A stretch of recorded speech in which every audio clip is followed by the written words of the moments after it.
Have you ever looked at a page of science notes and it just feels like a bunch of random facts? Well, what if I told you they all connect in some pretty amazing, unexpected ways?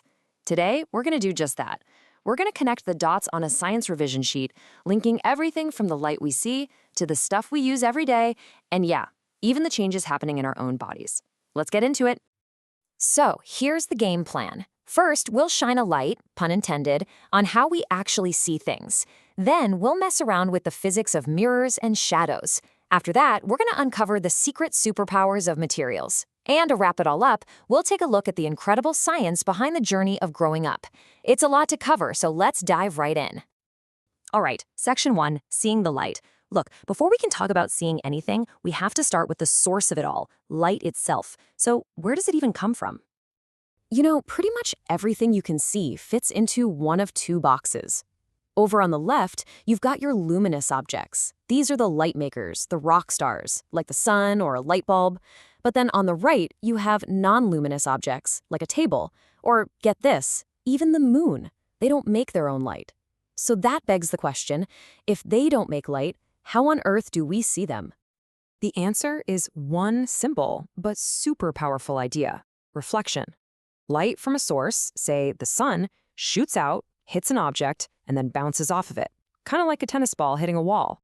That bounced light is what travels to our eyes. Just stop and think about that for a second. Without reflection, most of our world would just be completely invisible. So, light bounces. Now, let's have some fun with this idea. In this next section, we're going to see what happens when we can control that bounce with mirrors and what happens when we just block the light completely and make shadows. Think about looking in a regular, flat mirror. The you that you see is upright, right? Not upside down. It's the same size as you are, and it's what we call virtual, meaning you can't, project it onto a screen behind the mirror. But there's one more weird property of mirrors, and it solves a really clever puzzle you see on the road all the time. Ah, yes, the classic ambulance puzzle. You've seen this, right? The word is written completely backwards on the front of the vehicle. It looks wrong, but it's actually a brilliant piece of science in action. And the answer ties right back to that last property of mirrors we just mentioned. So there's a fancy science name for this, of course. It's called lateral inversion. It's that strange left for right swap that happens in a mirror. If you raise your right hand, your reflection raises what looks like its left hand. This is the exact principle that makes the whole ambulance trick work. And boom, there's your answer. The reverse text on the ambulance gets flipped back the right way by a car's rearview mirror. The driver looks up and sees the word ambulance spelled out perfectly, clear as day. It's simple, it's effective, and it's literally life-saving physics. Okay, so mirrors bounce light. But what happens when an object doesn't let light bounce or pass through it? Well, that's where opaque objects come into play. Think of things like a book, a wall, you and me. We're like a brick wall for light. It hits us and stops. And because these opaque objects block light, they create shadows. It's actually a super simple three-part recipe. You need a light source, check. You need an opaque object to get in its way, check. And that's it. The dark area behind the object is the shadow. A shadow isn't a thing itself. It's just a place where light couldn't get to. Okay, let's switch gears completely now. We're moving from the physics of light to the chemistry of materials. Let's take a look at the stuff our world is literally built from. And we'll start with the incredible family of metals. Seriously, metals are like the superheroes of the material world. And here are their main superpowers. They're ductile, which is a fancy way of saying you can stretch them into thin wires. They're malleable, so you can hammer them into really thin sheets. They are fantastic conductors of heat and electricity. And they're sonorous. Just think of the awesome ringing sound a bell makes when you strike it. But in science, there's always got to be that one exception to the rule, right? The rebel. Well, meet mercury. It's the rebel of the metal family. While pretty much all other metals are solid, mercury is famously a liquid at room temperature.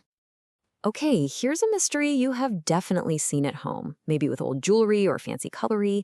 Why do these beautiful, shiny metals like silver and copper eventually lose their sparkle and get that kind of dull, dark coating on them? It's not just dirt, it's actual chemistry happening. The metal on the surface is literally reacting with different things in the air, like oxygen. And that reaction creates a brand new, duller substance on top. So that tarnish you see, that's a chemical change happening in super slow motion right before your eyes. And we put these properties to work every single day. that malleability we talked about, well, that's what lets us roll aluminum into the tinfoil we use in our kitchens. And copper's amazing conductivity, that's exactly why it's the go-to metal for all the electrical wiring hidden in our walls. And for our final section, we're going to turn the science lens away from the outside world for a minute and focus inward. Let's explore the science of one of the most important and sometimes confusing journeys we all go through, adolescence.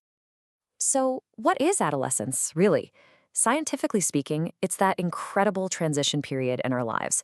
Think of it as the biological bridge that takes us from being a child to becoming an adult, as our bodies get ready for reproductive maturity.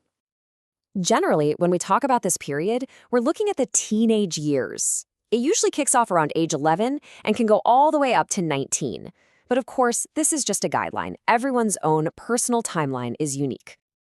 And the biological starting gun that officially kicks off adolescence, that's a process called puberty.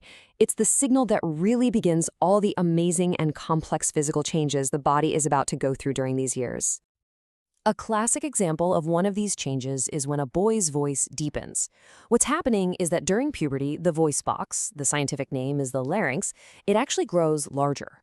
This growth literally stretches out the vocal cords, which causes the voice to get deeper. It's a perfect example of a biological change with a very, very obvious result. So there you have it. From the physics of light that lets you see your own reflection, to the chemistry that makes a silver spoon go dull, to the biology that guides our own bodies into adulthood, it's all connected. It just proves that science isn't some distant thing you learn in a classroom. It is happening all around us and inside of us every single moment. So I'll leave you with one final thought. What part of your everyday world still feels like a mystery to you? Thanks for joining me.